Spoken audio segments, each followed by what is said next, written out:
Hi, my name is Tom Browneagle with Keller Williams Realty here in Trumbull, Connecticut. I'm part of the Browneagle team, and thank you so much for joining us. Today we're going to have a very brief discussion about pricing your home right for short sales. Now, let's just get right to it. There's a whole psychology, I think, first that as a seller yourself that you have to really get over, and that is, number one, trusting implicitly your real estate agent. I mean, normally you kind of want to make sure that your real estate agent, you keep them honest, right? You want to make sure that they negotiate every penny you can, because every penny that they save you is another penny in your pocket. Conversely, with a short sale, you're no longer negotiating with your money. We're negotiating really with the bank's money, because the bank is the one that's going to be short. So what I mean by that is, regardless of what we sell your home for, whether your home is worth $250,000 or you have a mortgage for $250,000 on your home and it's only worth $200,000 in this market, regardless if the bank accepts a $150,000 offer on the home or a $200,000 offer on your home, you still owe $250,000. You're still $50,000 short to the bank. My goal is to make sure that I negotiate that deficiency with the bank and you walk away owing the bank nothing. So regardless of what we sell your home for, you're most interested in a successful sale. You're not really so much interested in how much you sell your home for. Okay, makes sense? Don't forget, you as a seller, you get to list your price at whatever price that you want. And remember, as a buyer is coming by and is going to see your home, and they're going to make an offer on your home at a price point that they think is a fair price for your house.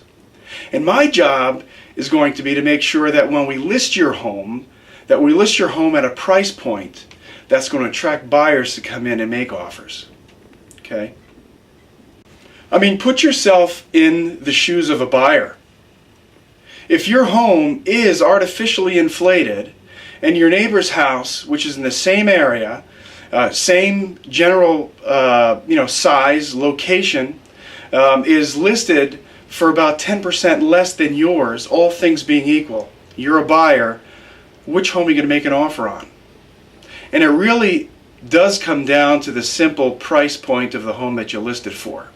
Okay? Regardless of how much you would have come down, how much you would have negotiated, well, if we don't list it at a price that's going to cause that buyer to come by and make an offer on your home, you just lost that opportunity. So what is that price? How do we come up with that price?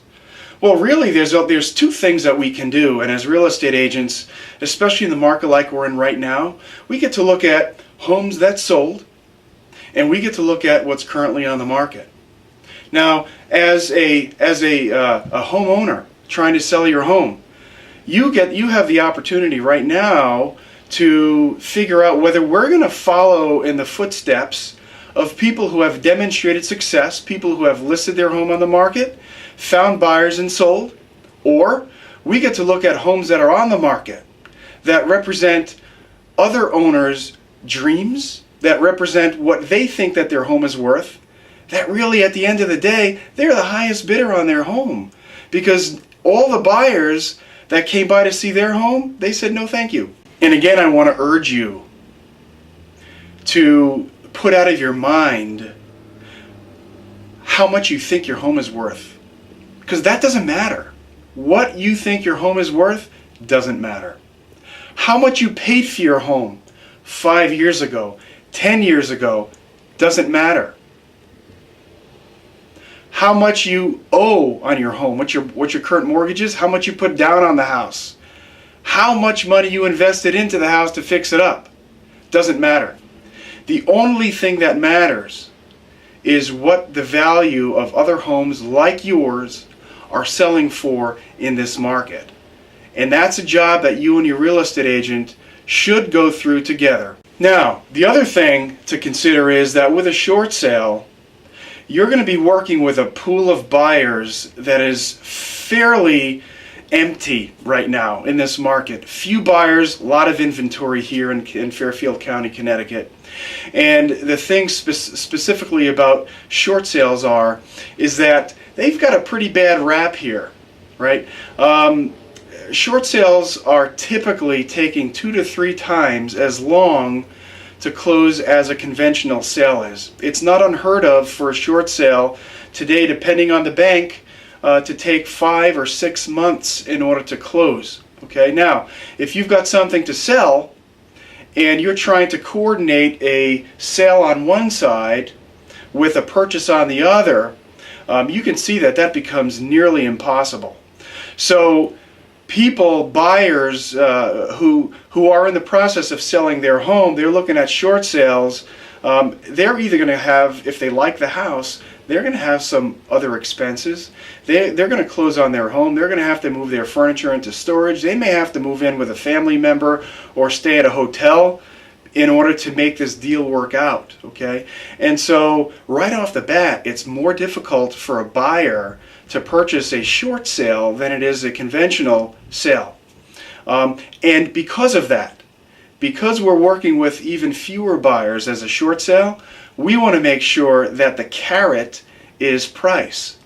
Now the great thing is that a bank will typically accept somewhere between 10 to 15% less than actual market value. Okay? So it becomes very important once we understand what the value of your home is. Again, when you're working with a great real estate agent, we're going to have an appraiser come out, we're going to meet the appraiser, we're going to find out what your home is worth, and then we're going to have a really good gauge for the price that we can position your home in the market for. So once you've divorced yourself from the concept of needing to try to sell your home for as much money as you possibly can, because that's the natural urge, that's what we're used to. We want to get as much money as we can, and this is really counterintuitive, right? Because it's your house, absolutely, yet it's the bank that's going to be making the final decision.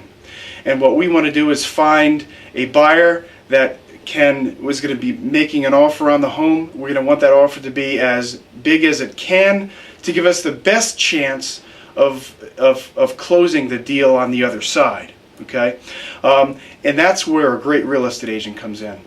And so the sooner you can divorce yourself from trying to charge as much money as you can, for trying to get as much money as you can for the house, and realize that that is not as important as trying to find a buyer to make an offer and then letting your agent go in and negotiate with the bank for you, the better off you'll be. So I want to thank you so much for your time. I hope this was a learning experience for you. I hope you got something out of this. If you have any other questions, I encourage you to send me an email. My email is sellit@kw.com. My website is www.onlinecthomes.com. Please go over there. I've got an excellent questionnaire. If you're considering a short sale, you're not really sure what the next step is, I've got a nice questionnaire on there that you can fill out. I'd be happy to call you. And again, thanks so much for your time. I look forward to helping you or someone you know.